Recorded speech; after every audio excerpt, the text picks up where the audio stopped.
Okay, so welcome to the first of our two-part career conversation series. So today's session will be on scholarships, where we'll be discussing what a scholarship opportunity is, what the benefits of pursuing one are, how you identify those opportunities, how you stand out in the crowd, or what are some key resources, and anything and everything people want to explore with our speakers today. So just so you know, we run these career conversations to provide some insight to people and where they can go after the challenge. Finishing any degree, you immediately have 1,000 new doors open to you. Sometimes you don't know which door to choose or even what doors exist. So we hope that these sessions shed some light on what's possible. So before we begin, I just want to go over some housekeeping. So I am recording this webinar, as you may notice, and its transcript, which will be available online. So if you do not wish to be recorded, please turn off your video and or mute yourself. And we'll share the recordings and slides with you following the event. However, I do think for like a fruitful and engaging conversation, it is helpful for you all to turn on your videos and try to come off mute when you wish to speak. I think if we were in person, we'd probably try to do best by having the session all like kind of sitting in a circle so that we can all see people's faces. So arguably we have a bit of an advantage coming online today so that we can all see everyone in this gallery view. So please note that, and if you can come on video, please do so. To make things easier on us during today's discussion, if you have a question, please use the hand raising function in the toolbar. That just kind of creates some order, and we'll call upon you. So feel free to raise that hand whenever your question arises.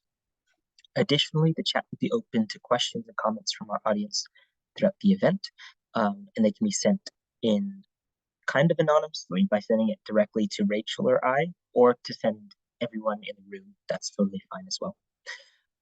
We do have a series of questions prepared for our panelists today, but if you're itching to ask questions throughout the event, this event can definitely be taken over by all of your questions, and you can lead the full thing. So do feel free to ask some personal questions and get as much out of the event as you can. So we have a slightly longer session for us today with a lot of interactive elements, we hope. So we'll soon go through some introductions and we'll quickly ask you a few questions to figure out where everyone stands on scholarships. And then we'll be diving headlong to kind of the meat of today's event, which is the panel discussion. And we'll have a break in the middle for some questions for all of you as well. And then finally, we'll have a closing poll. We use some our usual closing elements. I think Rachel will share our newsletter and such. But I won't hold up processions any further. First, let's hear about if anyone is considering applying for a scholarship. Rachel, can you launch that baseline poll for everyone, just so we can see where people stand right now? This should pop up on your screen.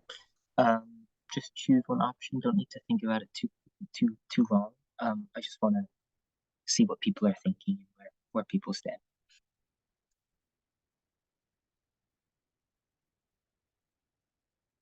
Have you received that? Yeah, you have? I'm getting some results, so hopefully. Are you seeing the results there, Sean? No, I don't think I get it. Okay. I think because you have it, I don't see it. Maybe you could say the results, Rachel? Yeah, of course. So we've got 80% of people saying yes, they're looking for a scholarship in the future. Oh, 83% now. And 17% no.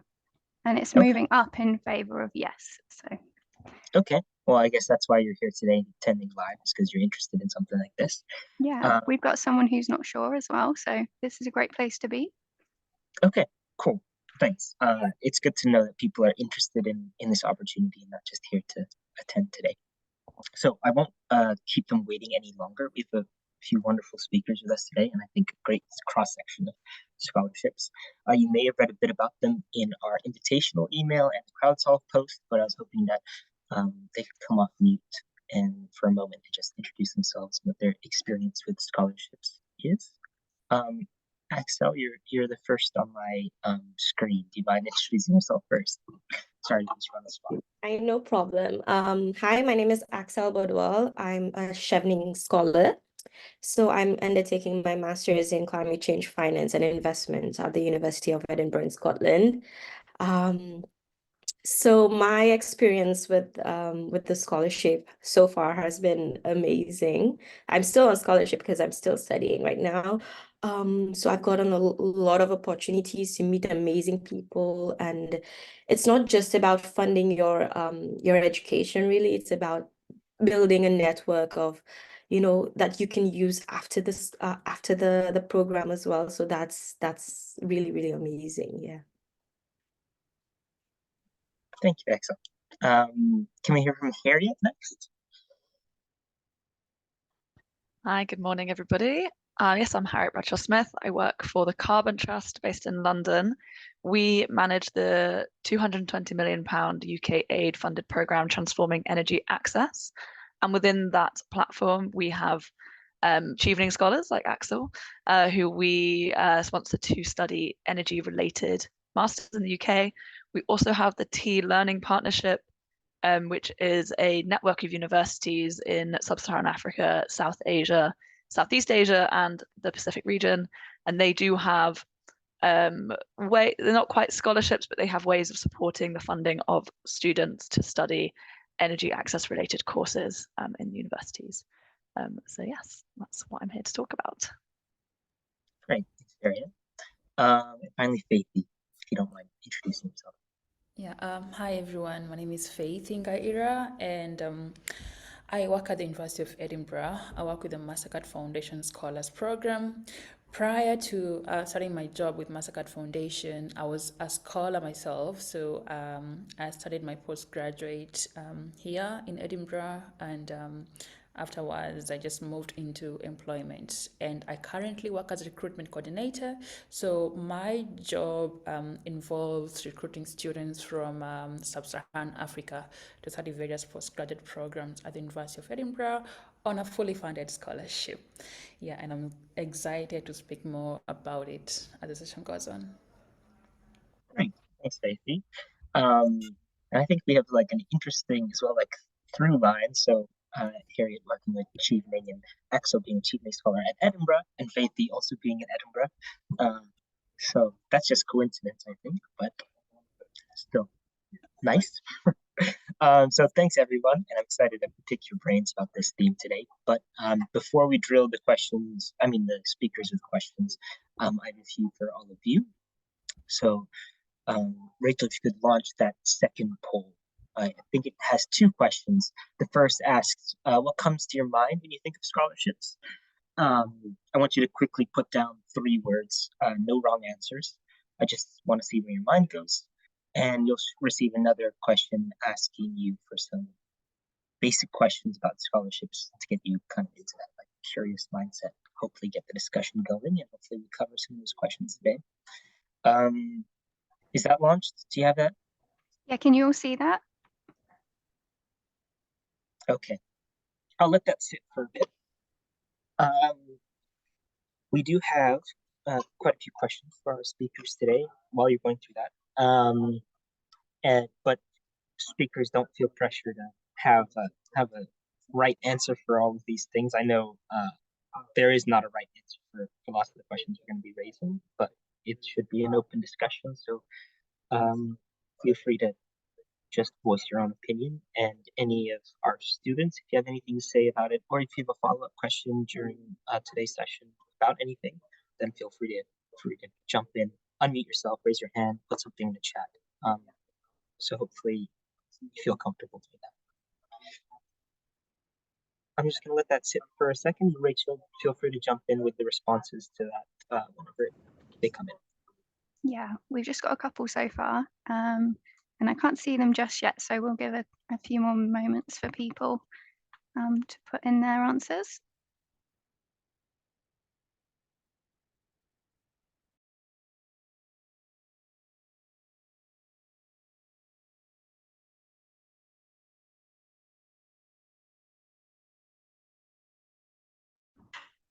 Yeah, and as Sean said, no wrong answers, just kind of first things that spring to your mind. That'll be helpful for us to kind of know as we go forward.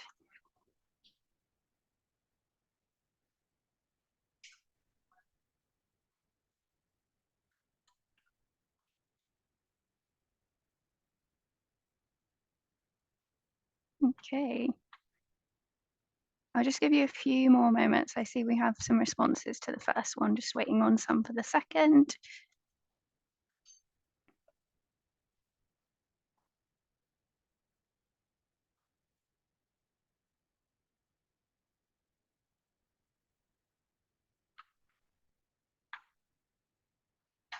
Okay, I'm going to end it there.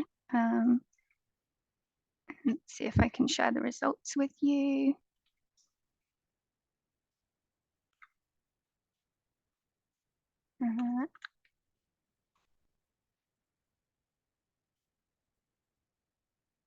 Okay, great. So for the first question, what are some keywords that come to mind? We've got opportunity, funding, access, full fund, funding again, requirement, region,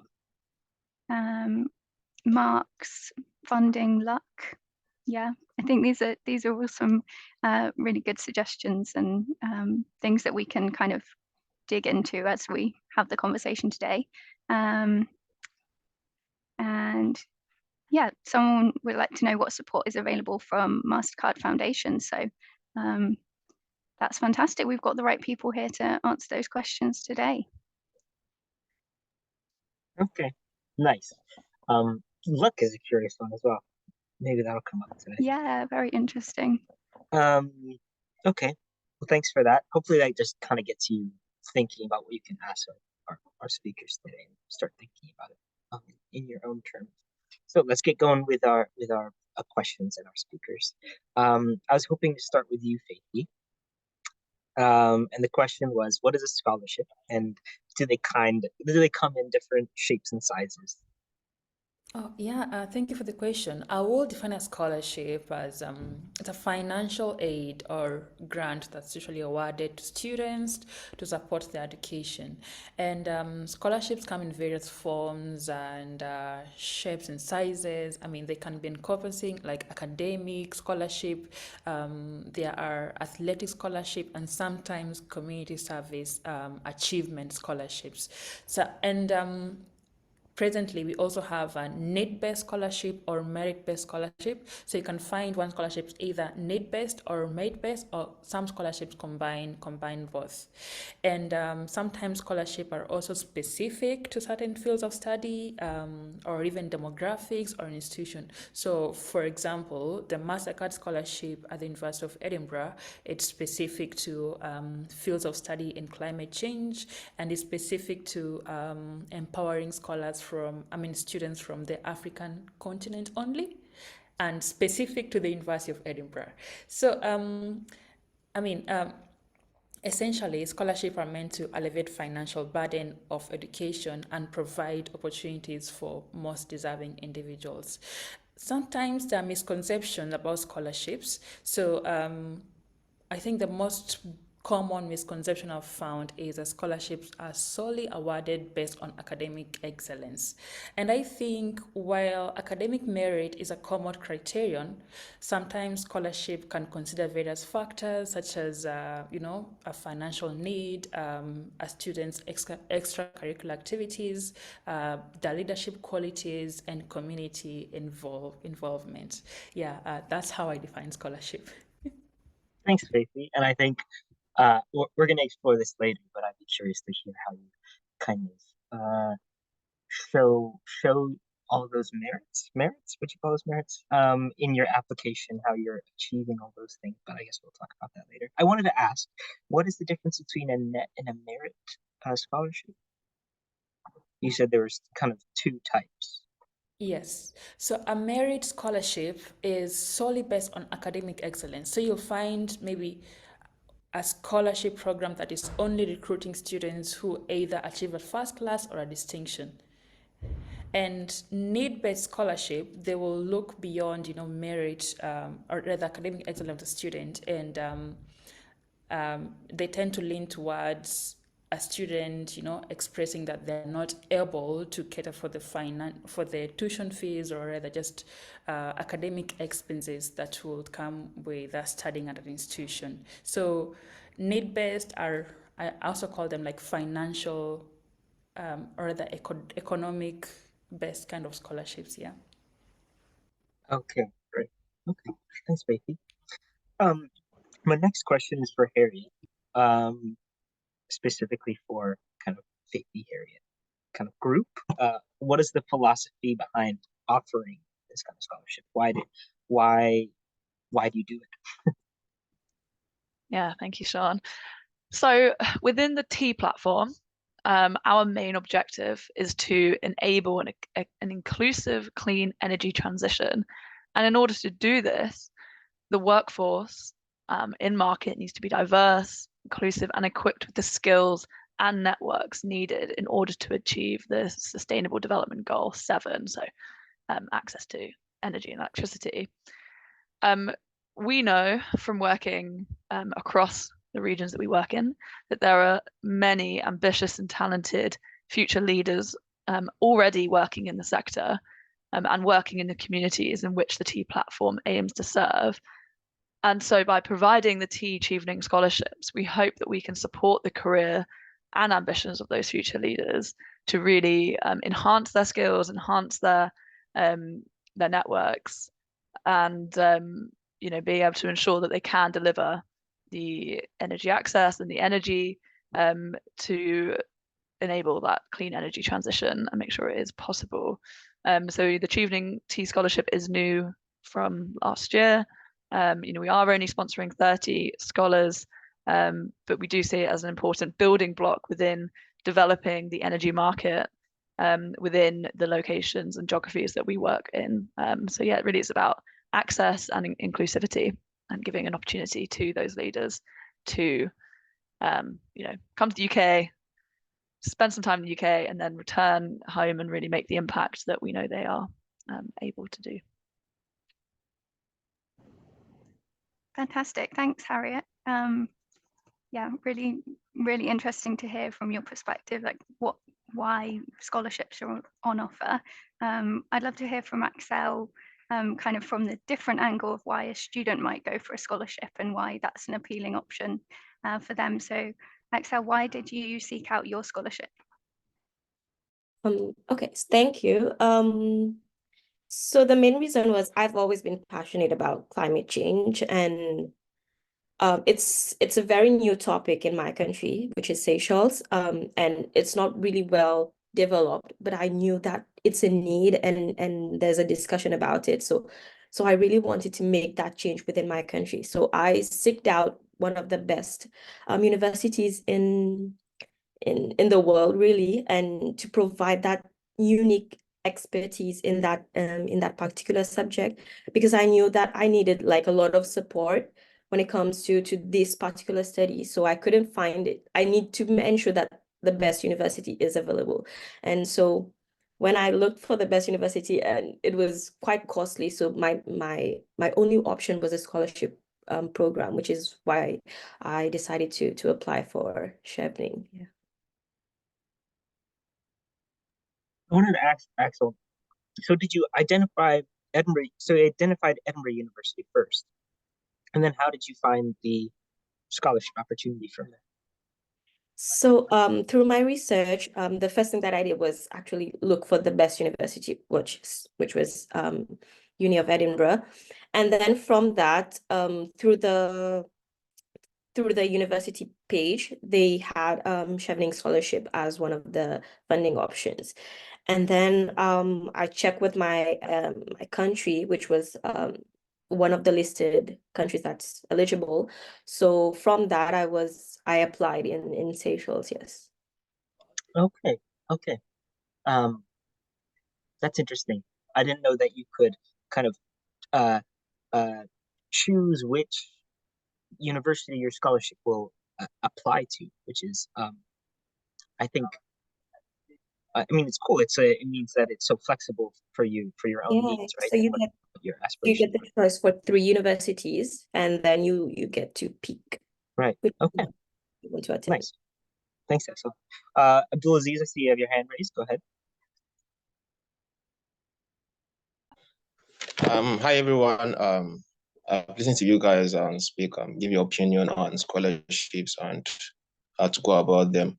But from my own point of view, from what I've experienced, from people I've communicated with, they tell me that sometimes to get a scholarship, you need to know someone, you need to know people that are already there to help you process it or get the scholarship for you. So I don't know how easy it is to get scholarship from, especially someone coming from Africa and over here.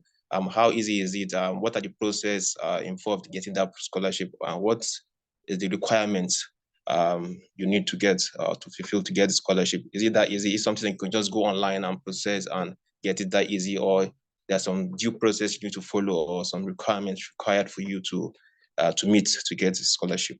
So I'd like enlightenment on that, please.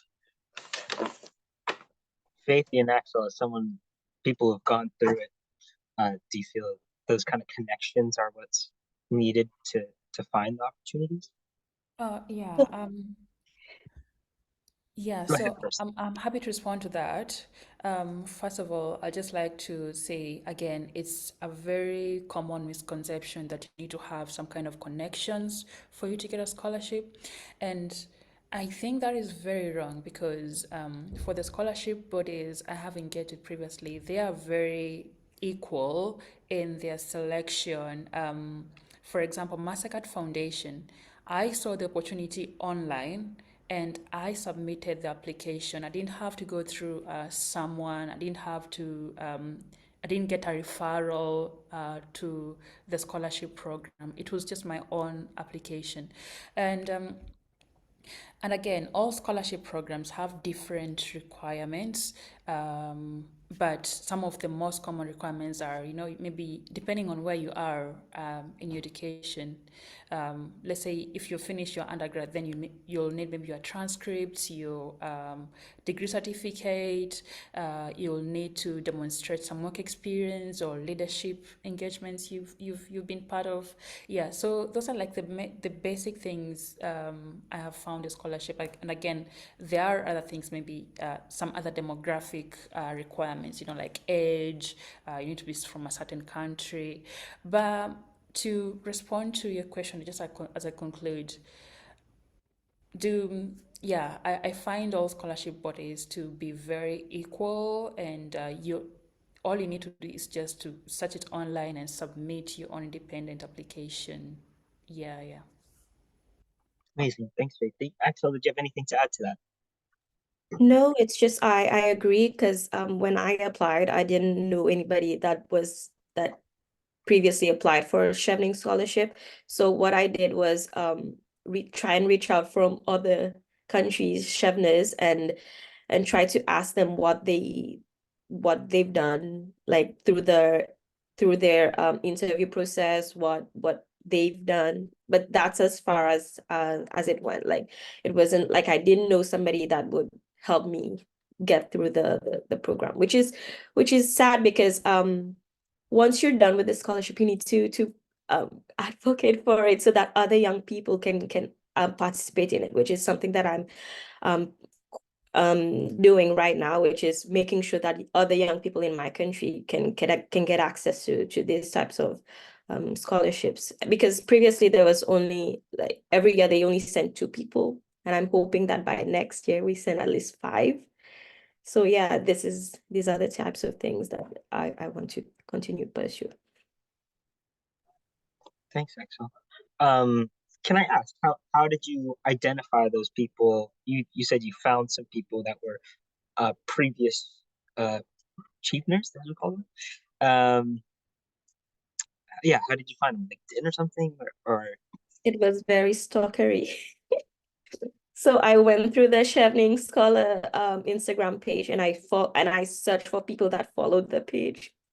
And then once I got them, I looked them up from Instagram and then DM'd most of them. And some of them were really nice and they answered. So that was how I found them. Amazing.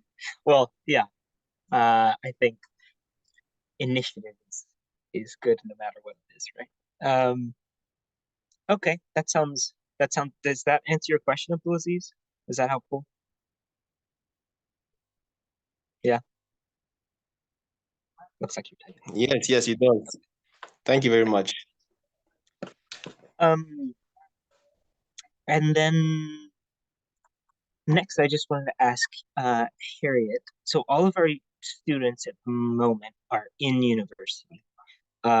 So they're currently studying, and I wanted to ask, what do you see as the benefits for a person kind of currently in education pursuing further education through a scholarship opportunity over trying to enter the job market, for example? Do you see any benefits with doing that?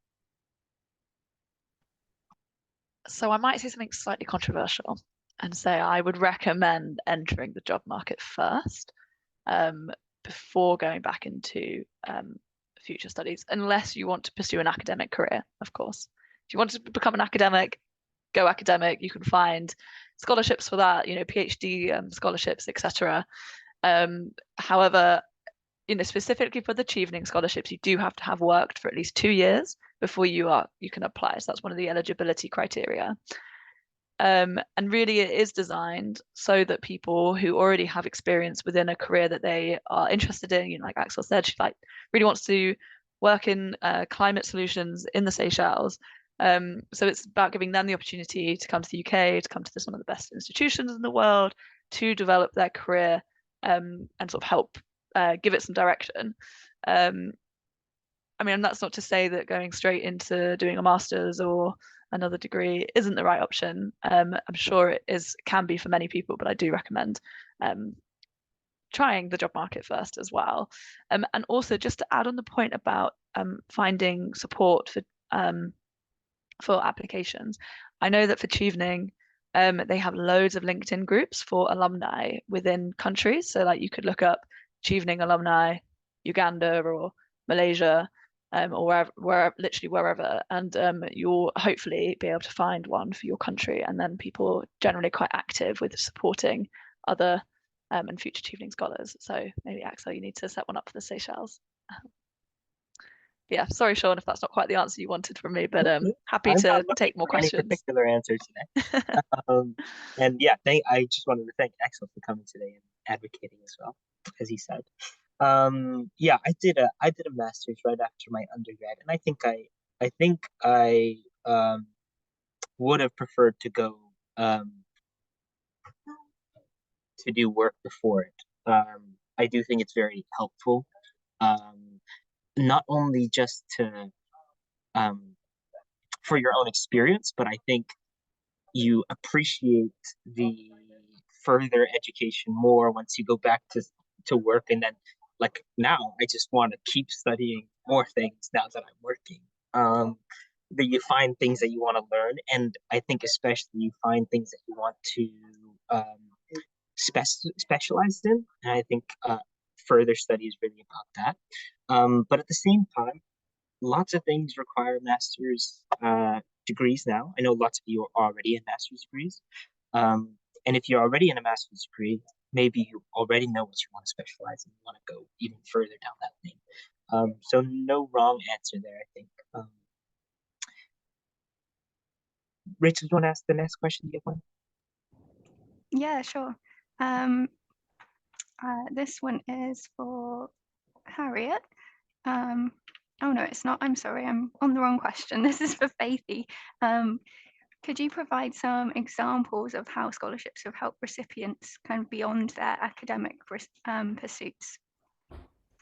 Yeah, sure. I find that scholarship often extend their impact beyond just academic pursuits. I mean, influencing the recipients in various ways. So, for example, scholarship provide networking opportunities. I'll be speaking about my scholarship program because that's my experience. Yeah. So, for example, in the Mastercard scholarship, during my year, we had so many events tailored towards the scholarship itself, and we will be invited to meet professionals and all the workshops. We will be interacting with various people who work in various organizations within the UK and also in Africa. So that was a very great networking opportunity. And again, scholarships also provide global exposures. I was living in Kenya. I had never traveled outside Kenya and until I got my scholarship. So in a way, coming to the UK, that was a global exposure, you know, for me to be able to meet different cultures, meet different people from parts of the world. So that global exposure has been very paramount to my personal growth, to my cross-cultural understanding, as well as just developing my global mindset. And the other aspect about scholarship is that they also provide career advancement. So not okay first, just by mentioning Mastercard Foundation in, let's say, in my resume and my cover letters, I think it really boasts my competitive edge on the job market. And again, the fact that I got a scholarship, that means I've been able to advance my education. And so I am at a better competitive advantage in the job market. And something else is scholarships will provide, I mean, just beyond academic pursuits, they also provide opportunities for individuals to, you know, grow personally. I mean, take care of themselves, take care of their well-being. The Mastercard Foundation Scholarship, for example, it's very big on scholars' well-being. And so during the program, you'll be attached to a reflection coach. You'll be in case things get very stressful, you'll be provided a counselor or maybe even a therapist to just help you through the process, to help you through your academic journey. Yeah, and I have found this to be very useful. Yeah. Thank you. I'd be curious to know more about the reflection part of it, and how that kind of fed into your experience, and whether you feel that's kind of helped you now, beyond the experience as well. Yeah. Is it the reflection coaches? Yeah. Oh, yes. So, reflection coaches. I had a reflection coach, and they weren't just mentoring me on my academic, but they were also keen to understand what, let's say, like maybe some of the challenges I was experiencing during my studies. They wanted to know me beyond, beyond academia.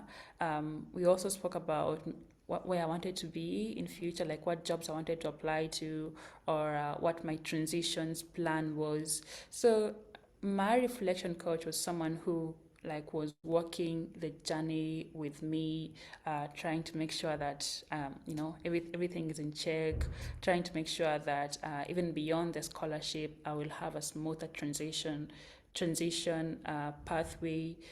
My reflection coach was someone who actually helped me get my current job, because they were able to look at my CVs, they were able to help me write my cover letters. Yeah, so that's how far their contribution was. Yeah, that sounds fantastic. Thank you for sharing that, Faithy. It sounds like there's so many areas in which scholarships have helped you way beyond your kind of academic achievement. That's great to hear. Axelle, I'd love to hear a bit from you kind of on this, on a similar question. So beyond the obvious like financial benefits of a scholarship, what kind of additional opportunities has it presented to you?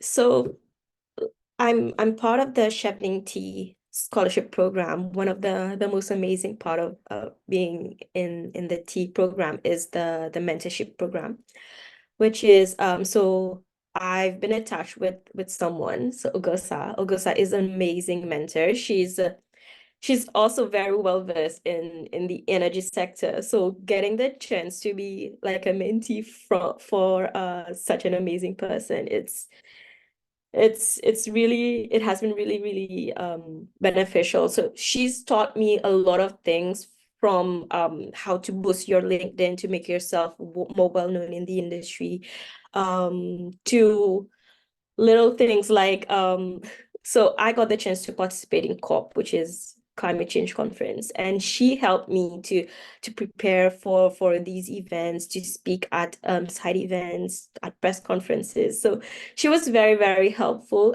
So it's not just about, like Faithy said, academic, helping me with my dissertation and understanding it a little bit better, but it's also how to make myself more employable in the future. So the tips, and it's really amazing because it's a two-way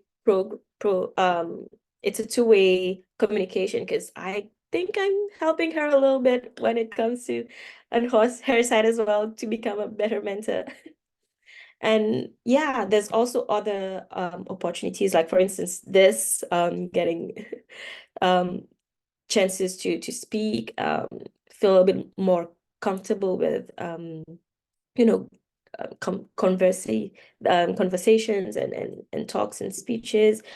Yeah, and also I've gotten the chance to do a lot of volunteer work through the program. So it has ranged from little things like cleanups to actually making differences. So it's been really, really interesting. Yeah.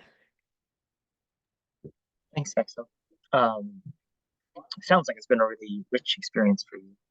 And I think mentorships are like a really great thing if the relationship is going well, then they can be invaluable.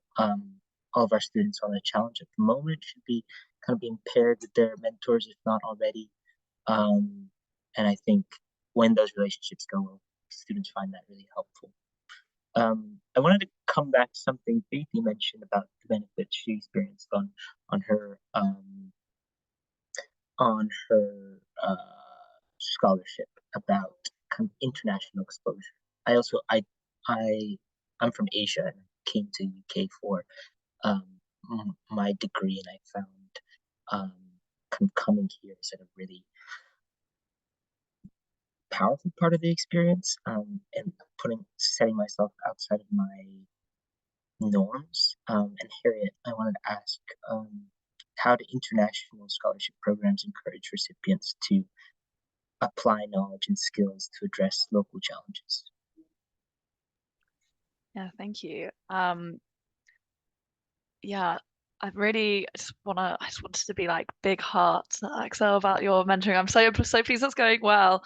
I used to work for a mentoring charity, and so I know the importance of mentoring and how valuable it can be. And Ikosa is very integral within the T platform more widely, because she's created some of the courses for one of our professional development programs based at the University of Cape Town. So yeah, she's wicked. But yes, to your question, Sean. So, I mean, so we work in energy access across the world, sort of within the sector of international development, and local knowledge and local skills is becoming increasingly more recognized as like one of the most crucial elements when designing interventions and delivering interventions. Like the old ways of top-down development, where someone sits in London going, you need to build a school here, or you need to, I don't know, put up a electricity pylon here, doesn't really work, and it's not that sustainable. Whereas instead, if you actually engage the local community, the local experts, the local players, the local leaders who can and know and understand the context, the opportunities, the market, that's really where sustainable development comes from. So with international scholarships, that really gives the opportunity for anyone and everyone, hopefully, to apply and to come to academic institutions, to spend time building their network, discussing with fellow scholars and students and leaders from different regions, not just from your country or from Africa. You could be on courses where you might have people who grew up in Australia or Mexico or Patagonia, wherever, and you get to learn from everyone. And then you can then enter the job market. And I think this really enriches everything and everything that goes on. So I did a master's at LSE, and I really found that everyone who had either traveled or had grown up in different places, a different work experience, whatever, really our seminars were so much more rich when we had a diverse group of people in the room, whether that was age, race, well, I'm trying to think of other protected characteristics, just the more diverse you have, the more creative you can be with your solutions and more sustainable. So yeah, we really are trying to promote a more inclusive transition via working like directly with communities and leaders within the locations that we work within and fund. And that is the kind of philosophy behind that whole opportunity, isn't it? Yeah, absolutely. That's good to hear. We have a question from Kunimana Augustine, asking if I have a lower second class degree, I guess, how do I rank in my chances of accessing a Chevening scholarship? If I could just jump in with that one. So when the Chevening scholarships are assessed, it's really, you're assessed across so many different things. It's not just your degree and what you achieved. It's really about your work experience, your ambitions, your story as well. And I'm going to touch upon this later about like really selling your authentic self and what you want to achieve with the Chevening scholarships, because they are looking to fund future leaders. And we know from, you look at people across the world, what Richard Branson, who was one of the most successful businessmen in the world, has like 2 GCSEs or something like that. Like, it's not just about what you achieved in your undergraduate or bachelor's, but yeah, about the wealth of experience that you already have from being in the job market or volunteering or setting up a cooperative or whatever it is. So yeah, it's much more than just your bachelor's degree, but yes, about the story you can tell. So yeah, at least that's how I've been told from Chevening and what we've seen when we've supported the application review process. Thanks, Harriet. I think that's very helpful. And I saw Abdulaziz with your with that thumbs up. Your hand raised. Do you want to ask a question? Yeah, this is kind of an open question though. As a young lad from Africa moving to another continent, right, to scholarship, how easy is it to transition from one country or one region to another region? Because you have cases of people who had scholarship in UK and different countries coming down with mild sickness, some even die due to the difference in weather conditions and all of that. Because imagine being born in one country or one continent for years, staying there for years, and now moving on to another country with the difference in culture, weather, and all of that. So how is it for students to cope or adapt to the going over there, to the whole situation condition over there? I would like to know more about that, please. I can jump in to respond to that. Yeah, I like the fact that you've used the words easy and adapt. So from my experience, I'll say it's not entirely easy, but eventually we adapt. So for the UK, most admission, the start of a school year is usually September. So September, that is autumn, and the weather is a bit warm. As we move on to December, that's when winter starts. So I think they've really taken consideration into the fact that, like us students from Africa, we come from warm places, and you just don't want to come to the UK and boom, you're in winter. It's a very drastic, that would be a very drastic change. So there's that. And I would say for more scholarship programs, Mastercard Foundation, for instance, we have orientation programs before we come to the UK, and through these orientation programs, you're able to learn, understand the different culture that you're going to. Sometimes we'll have alumni scholars speak to us, share their experiences, just to have your mindset prepared. And again, for more scholarship programs, they just don't they will offer support beyond just words of encouragement, but also provide you some resources that will ease your adaptation. So for example, with Mastercard Foundation, once you come to the UK, they'll even give you money for you to go and buy new clothes, new warm clothes that fit the UK weather. They'll give you resources that will just help you, get into the system real quick. For example, opening a bank account, or they'll even do you shop for you for the first few days of your stay. Yeah, so it is not easy, but we adapt. Nice one. Thank you, Faithy. Yeah, thanks, Faithy. Great insights there, and thanks, Abdulaziz, for the question. Do we have any other questions from our students? Feel free to come off mute, raise your hand, pop them in the chat. We have a few more questions for you, so I'll just give you a few moments in case you'd like to ask any to our speakers, and then we can go on to our midway polls.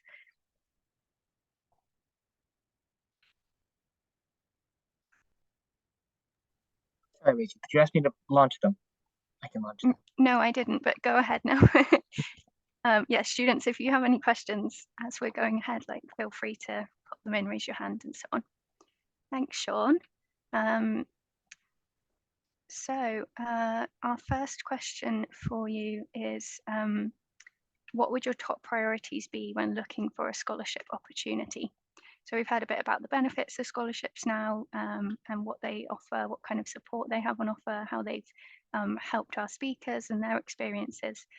So if you were looking for a scholarship opportunity, what would your top priorities be? And again, no right or wrong answers. We appreciate that we've only just dived into this, so you might be still thinking things through, but your first thoughts.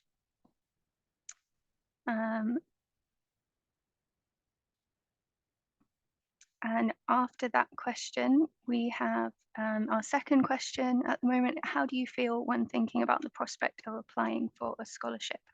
And do you have any concerns? And again, just kind of top of your head, first thoughts.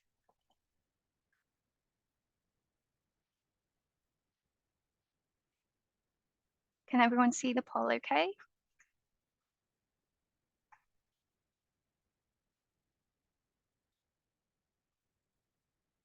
Yeah, I'm going to hope that's a yes. If anyone's having trouble, just let us know, or you can pop your answers in the chat if you would like. Also, if you prefer not to write it out, you can always come off mute. Yeah, that's nice too. Yeah.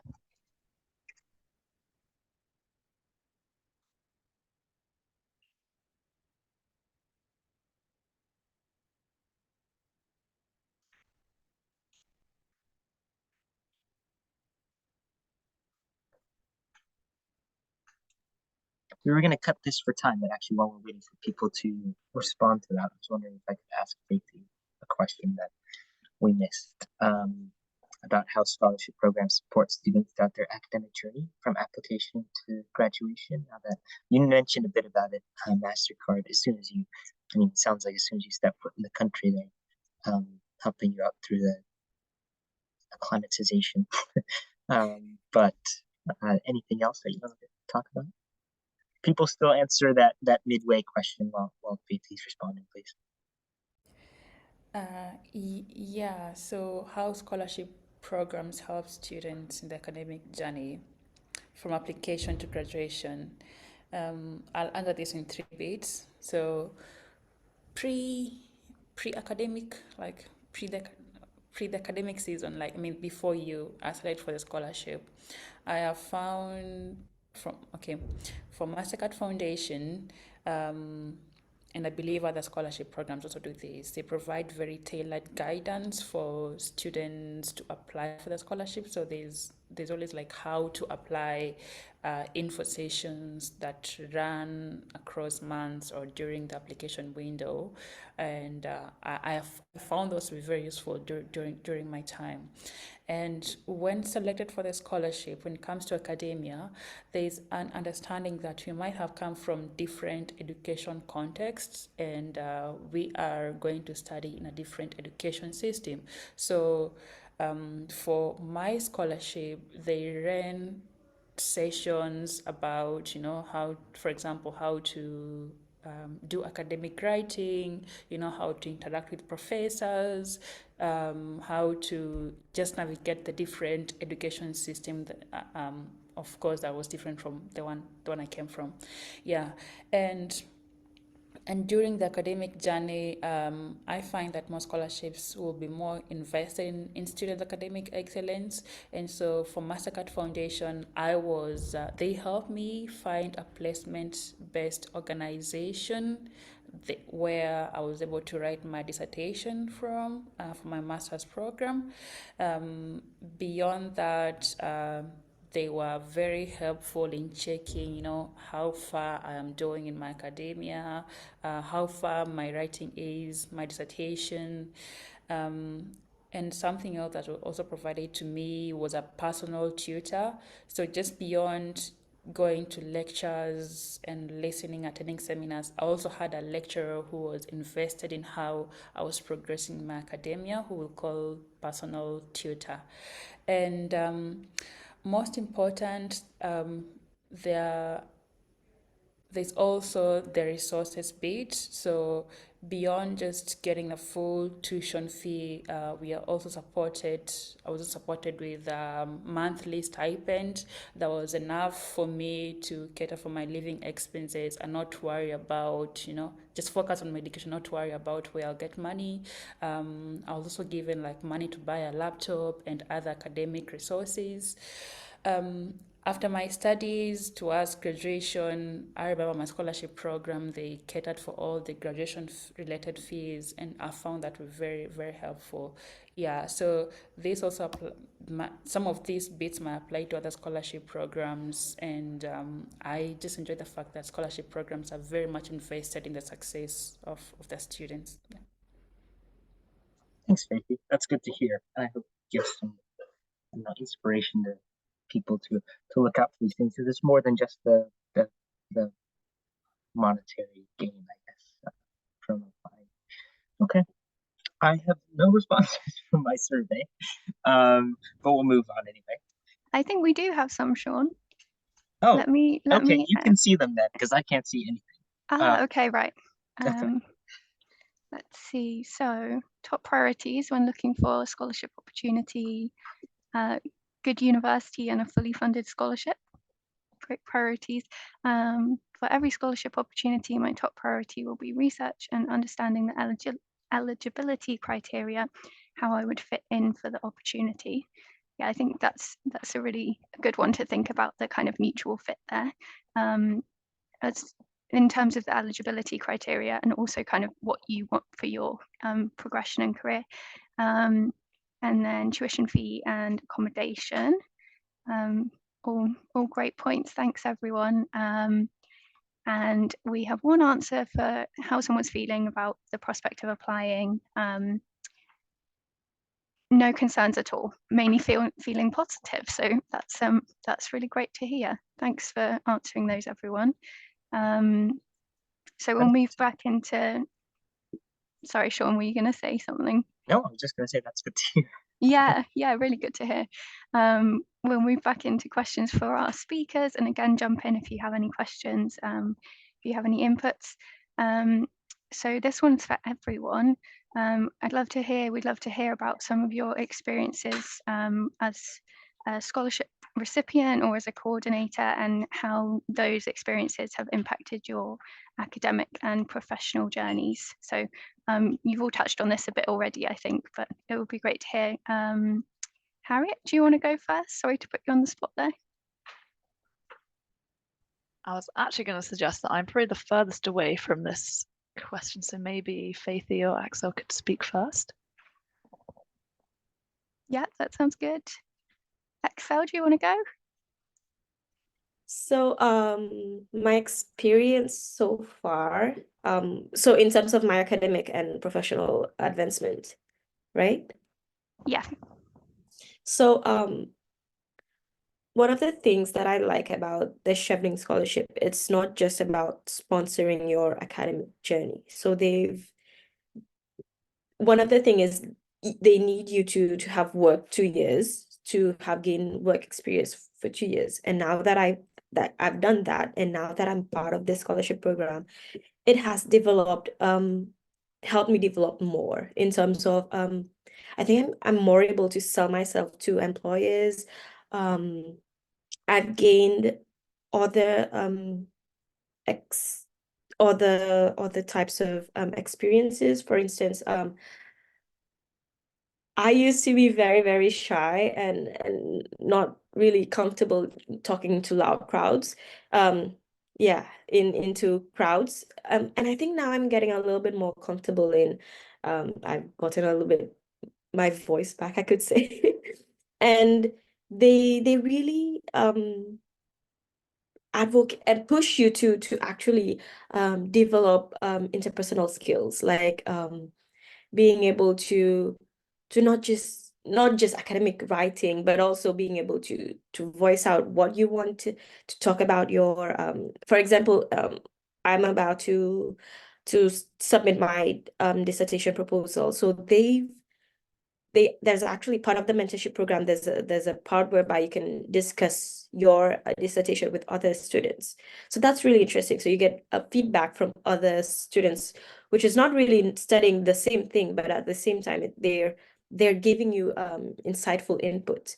So that's one of the great things. And I guess I would say that prior to my scholarship, what before applying, I would try and sell myself in terms of making, like, attending events, applying for conferences, so that that the people that would eventually interview me would know that, okay, yes, she's making a difference in her country, she's making significant impact within her community. So that's one thing that I really, really strived to do in Seychelles. Yeah. Amazing. Thanks, Axelle. Faithy, would you like to answer next? Yeah, I really relate to Axelle's story around, the skills I've been able to get through my scholarship around have really built my confidence. But I'll speak more about my experience as a scholarship coordinator. So, well, as a scholarship coordinator, I have found it to be a very interesting opportunity, especially for me to be able to share my scholarship experience with potential applicants, like, Abdulaziz, for example. I'm able to share experience that they find very relatable. And again, considering that the Mastercard Foundation Scholarship recruit from Sub-Saharan Africa, I mean, having come from Kenya myself, studying in Edinburgh, I have found that sharing my experience students find it very, very, very inspiring.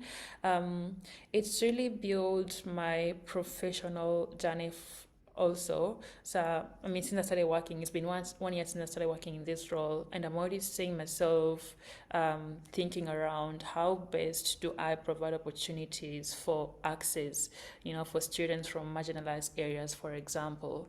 And it's already something that I want to build on, not just in the career, but maybe in the future careers that I'm going to be part of.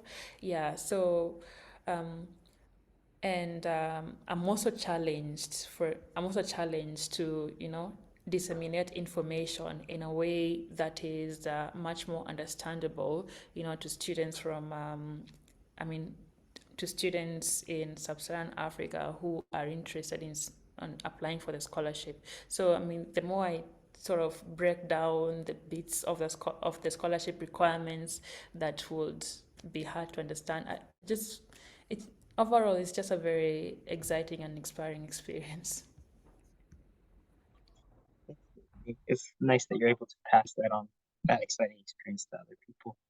I wanted to, I know that I saw that you shared some resources in the chat already, Harriet. And I have done a little bit of online research as well and seen that MasterCard has lots of great resources. But I wanted to ask you all what you think are some key resources for someone seeking out a scholarship opportunity. Maybe beginning with you, Harriet, because you've already posted some links in the chat. Yeah, so absolutely exploring your universities that you're going to be applying for, seeing what scholarships they offer in-house, because many universities do offer sort of departmental scholarships. But then, yes, of course, looking elsewhere, Mastercard Foundation, Chevening scholarship, they've got lots of resources online. And then, yeah, reaching out to networks stalking on Instagram, stalking on LinkedIn, finding those groups and asking for help. At least with the Chevening Scholarship, you have to have already applied for your degrees, your master's programs, at the same time as you apply for Chevening. So it kind of all happens in parallel. So just making sure you have a support network, because it can be quite a long process. It can be quite labor intensive. So just making sure that you are like looking after yourselves, asking for help when you need.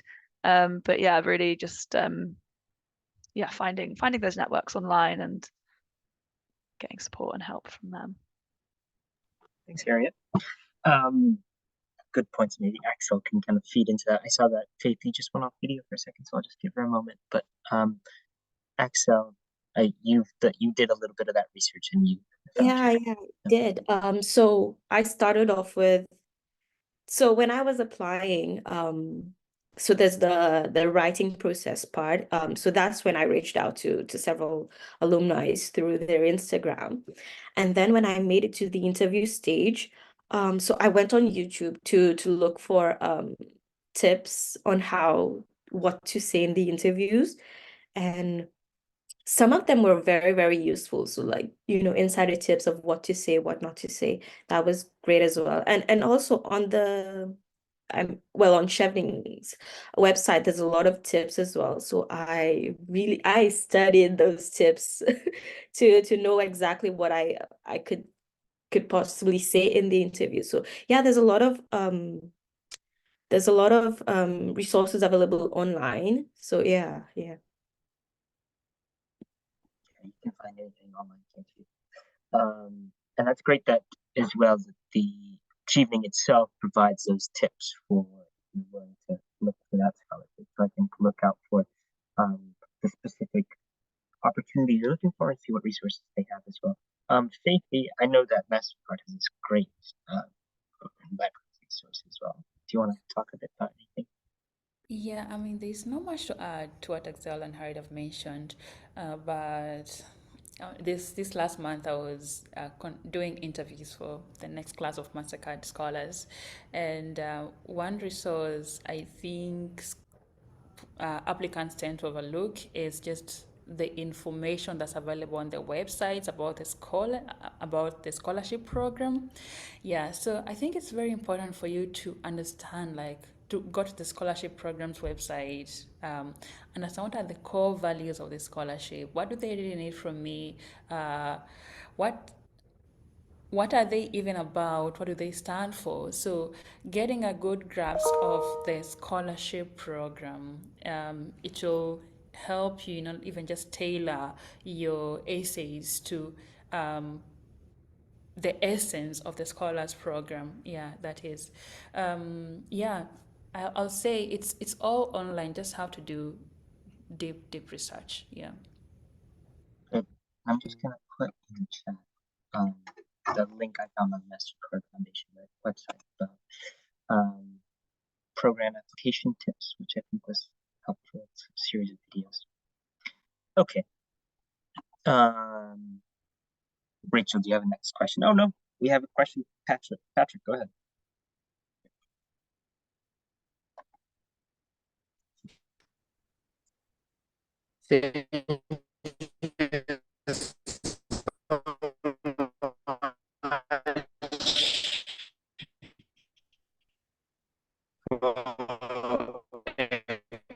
Can't get it back.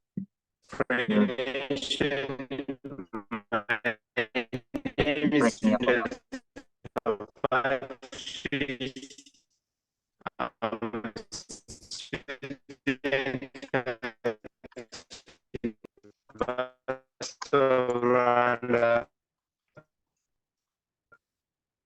I've heard, I can hear University of London, but other than that, I couldn't hear you guys. Currently, Do you mind putting the question in the chat? Engineer 3. So I would like, sorry. Oh, now I can hear you.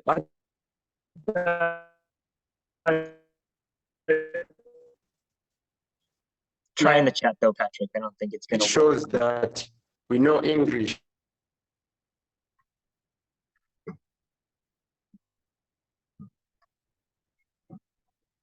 Oh, did he just drop off? Okay. Well, hopefully Patrick comes back. And there's Patrick. Patrick, do you mind asking your question in the chat? We couldn't hear you over your mic. So maybe just pop that in.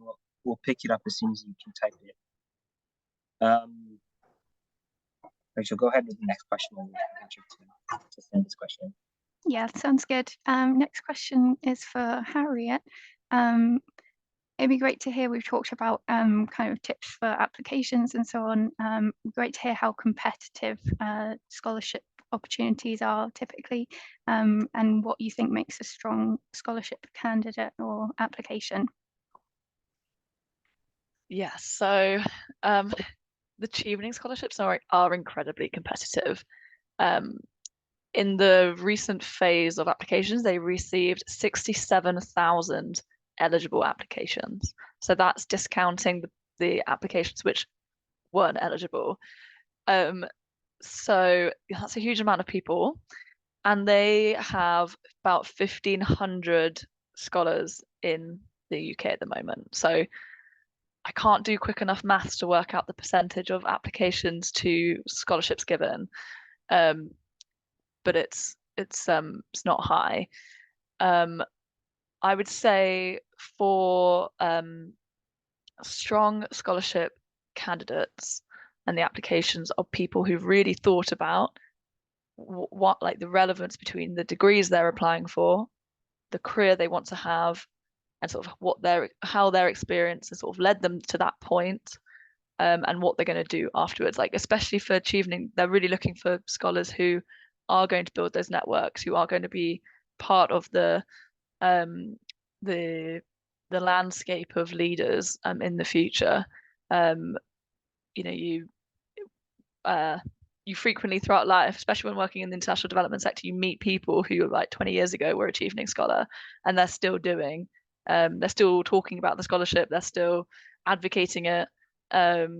So yeah, I think really think about your degree, what you're applying for, how that fits in with your career ambitions and your experience, and then what you're going to do with the scholarship opportunity and how that will sort of help your future life and career. Because those are the applications that when we're reading them, at the stage that we're brought into the application process, they're the ones we're really like, okay, cool. They're the people who are going to be sort of leading the clean energy transition in the future. I had met a lot of Chevening scholars that they did the scholarship way in the past, and they still talk about how great it was. Yeah, experience it was. And I did that quick maths for you, it was about 2%. So it is competitive. And with that in mind, Faithy, I wanted to ask, what role do recommendation letters play in a scholarship application, and how should students go about securing strong recommendations? Yeah, recommenders. Yeah, so a recommender is someone who's going to speak about your academic ability, or that is if it's an academic recommender, and but if you choose a professional recommender, it's also someone who's going to speak about your professionalism, and it's someone who who campaigns for you, if I may say. Yeah, so I would say when it comes to choosing recommenders, try to make sure that you're choosing someone who you've had a past, who you've really built a relationship with. If it is an academic recommender, this could be your lecturer who you know that they can be able to speak positive about you, about your behavior as a student. Try to ensure that it's someone you have had, a chat with, someone who knows you personally. And again, when it comes to professional recommenders, choose someone who you've worked closely, someone who has seen you, not just at the role, but someone who has seen your work, who can speak about how you behave in a professional environment, who can speak about values. Yeah, so one thing we don't encourage is just choosing maybe a lecturer who taught you 5 years ago, but you haven't spoken to them. They won't even remember you. So I think at this point, since you're considering applying for scholarship, it's maybe it's a good time for you to, maybe reach out to your lecturer if you haven't spoken in a while. Just informally, just have a chat with them. You can tell them about how you've progressed in life so far, and some of your future plans. And when you start making applications, then since you've already built a rapport with them, they can be the person you go to write you a recommendation. Same thing applies to your professional contacts.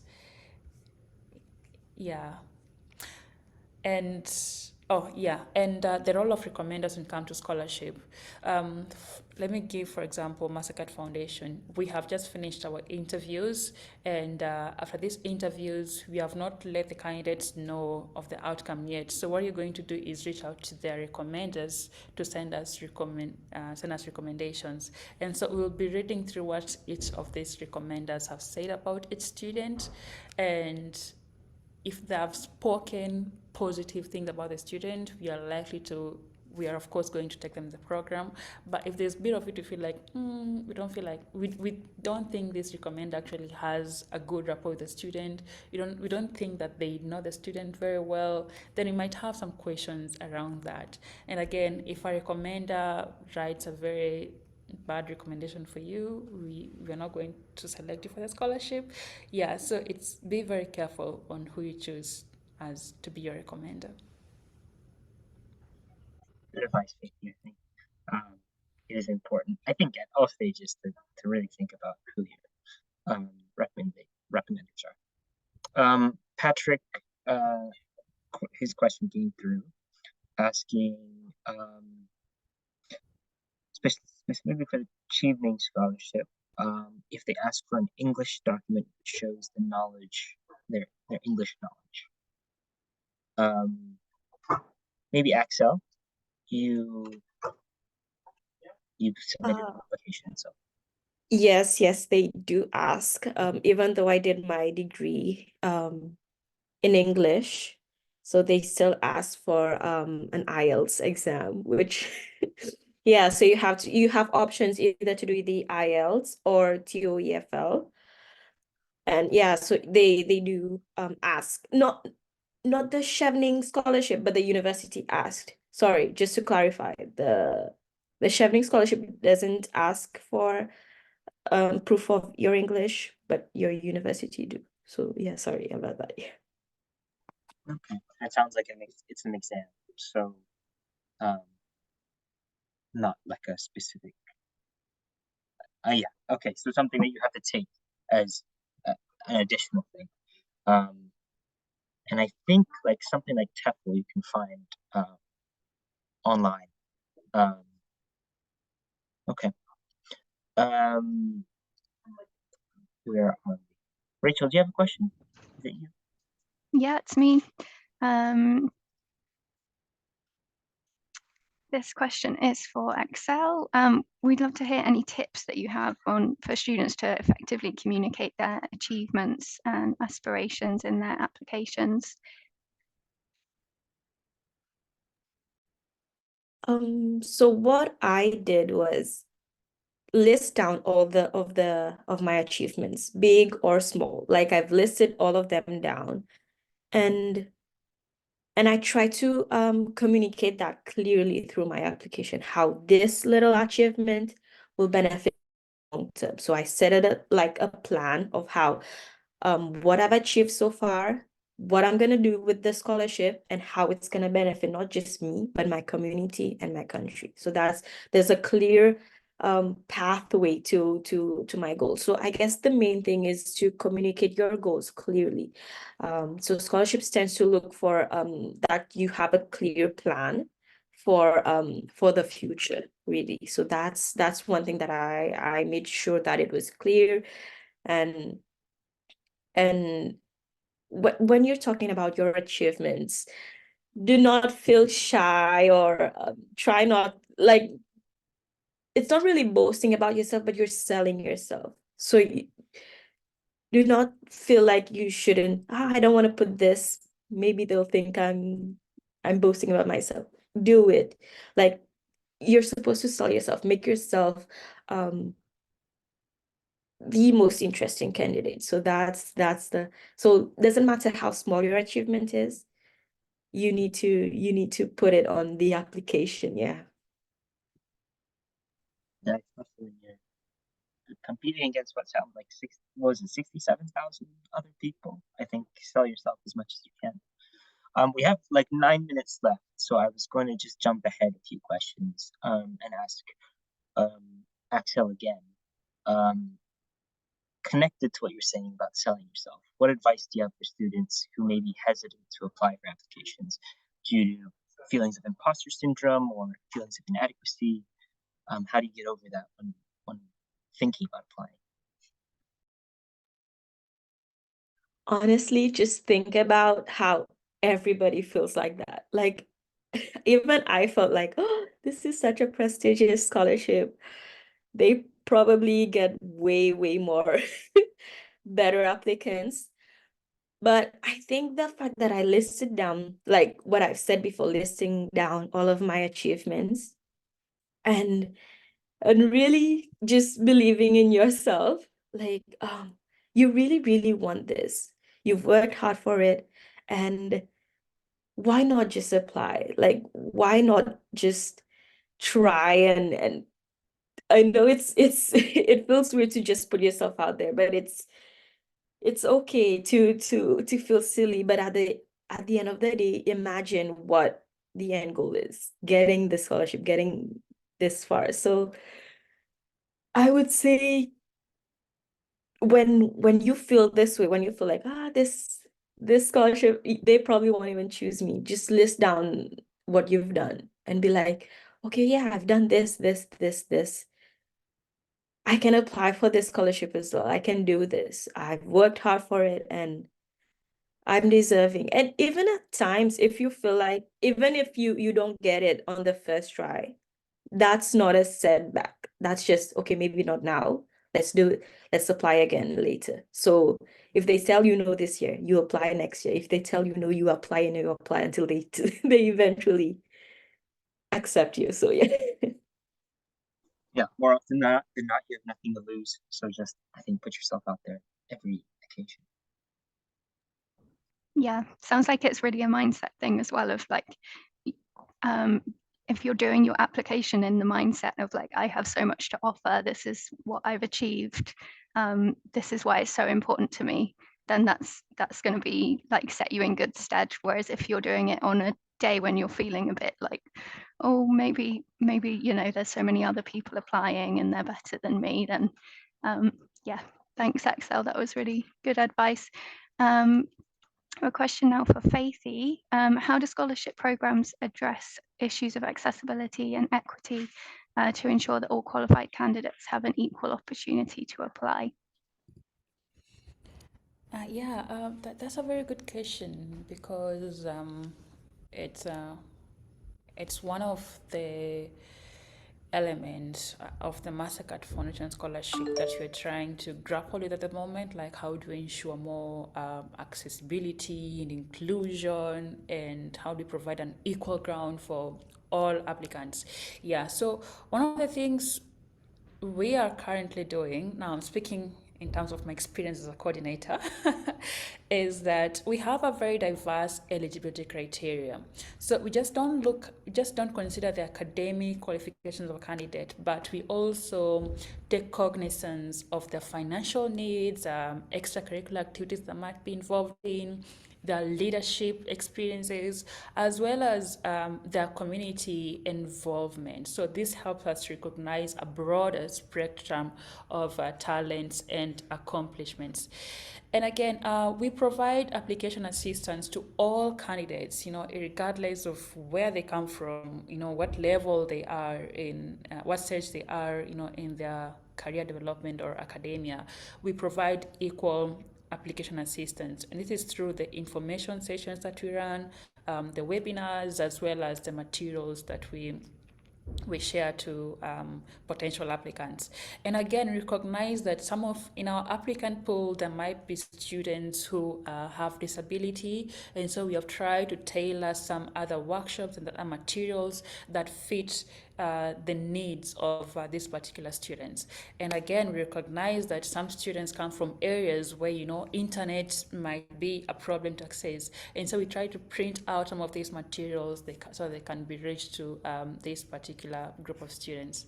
In terms of our application review process, it's always anonymous. So no names are mentioned, no countries are mentioned when the applications are being reviewed. And before this review, we also train the university staff who are going to be on the assessing panel. We train them on cultural competency skills so that they can be, competent and sensitive to ensure that the process is fair and inclusive. Yeah. So the only time we get to see the names and the countries of students is during the interview process.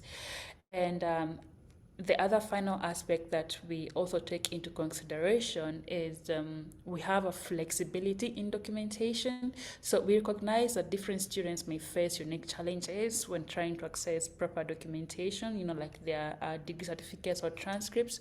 So we accept the different like non-traditional transcripts that the students can be able to access. Yeah, so I hope this answers the question, Rachel. Yeah, and I think it sounds like at least the scholarships are doing good work to ensure that accessibility is there. And I think if you have any accessibility needs, make them known to whatever you're applying to. I think that's always a good tip. Don't be afraid to kind of put it out there if those needs are there. Okay, we're just about almost done. We have a couple minutes, and so I just wanted to ask everyone for kind of closing remarks as well as like a top tip you have for participants considering doing a scholarship. And just to go through everyone very quickly. Maybe starting with you, Harriet. That's starting with me. Sorry, your microphone went a bit quiet then.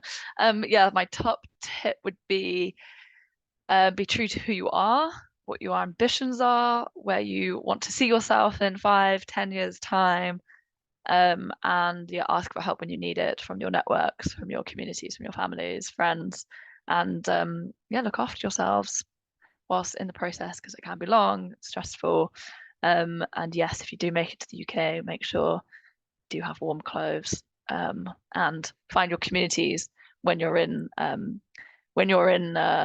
the cities or towns that you might end up in.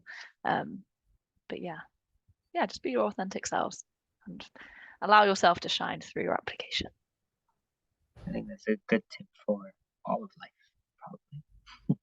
probably. Axelle, you want to go next? I guess I would say something similar. So reach out and try as much as possible, look for resources so that you're more aware of the scholarship, so that when you're applying, what's been demanded and how to for the interview process, the interview sessions, so that you can be more aware of what to say and what not to say. So gain that little advantage. And I guess once you're you've made it past the interview stage, so you've won the scholarship, I guess to adjust to moving from I came from an island which the lowest temperature was 26 degrees, and I moved to Edinburgh, which was the worst idea. So make a lot of friends and try as much as possible not to stay in your room and be stuck in your own head. Make friends and enjoy this opportunity, because it's just 1 year and it will go by so fast. And grab onto opportunities like volunteering, be part of the school programs and other programs that your scholarship offers. So yeah. Yeah, and that community and connection is particularly important in the winter, I think, when you have a tendency to stay inside, maybe by yourself. Faithy, you want to close this out? Yes, my tip is research and ask questions. Um, just research well about the degree program that you want to apply to, as well as the scholarship body. Just do research, and if you find that there's some information missing on the website, or maybe you just have questions, don't be afraid to send an email. Because there's always someone who is going to respond to you and provide you comprehensive information. Yeah, so for example, with Mastercard Foundation, if you send us a question, I mean, regardless of which stage of the application process you are at, we will respond to you. So it's always good to have that clarity. Yeah, don't be afraid to ask questions. That's my top tip. Yeah, never be afraid. I mean, I think even some people are afraid to ask questions, but I think it actually is not only good for the information, but it's good for them to know that you're interested and that you're eager to really learn and you're passionate about whatever you're pursuing. So. Okay, I'm sure all of our panelists are exhausted and have been talking for so long. Thanks for being here for an hour and a half. And thanks everyone for sticking around. I think this has been a great session. Harriet had to drop off as well. Speakers, feel free to drop off. I'm just going to launch this closing poll, which we don't really need the answer to, but I think is helpful for all of you to consider as you go, as you continue thinking about scholarships, just to keep these questions in mind. And that's just really how likely you'd apply for a scholarship, whether you're open to this opportunity now, more open, less open. And I think one thing to keep in mind, what you're looking for in that opportunity. So we've left a little blank space. I would like to find a scholarship opportunity that would allow me to blank. Just keep those in mind as you think about this for the next few days and finishing your degrees. Thanks again, Axelle, Faithy, and Harriet, who's not here anymore, but it's been great to speak to you and great to meet you as well. I really enjoyed this conversation. I hope the students found it helpful, both live and on the recordings. A bunch of people should watch this on the recording. Yeah, thank you so much for being here. It was a real pleasure to hear your insights, and yeah, thank you. Thank you. Thank you for being here. I wish you all the best. Bye, everyone. Unless you want to go through the responses, Rachel, you can see them. I can. Yeah, I can go through for anyone's interested. We have 2 people saying they're very likely to apply for scholarship opportunities. Amazing. And let me pull up the answer to the other one. Someone would like to find a scholarship opportunity to allow them to continue their career. Okay, fantastic. Yeah. Thank you all again. I have to go as well, but I hope you're doing well. See you at the next level. All right. Bye. Bye. Yeah, thanks everyone. Bye-bye. Bye.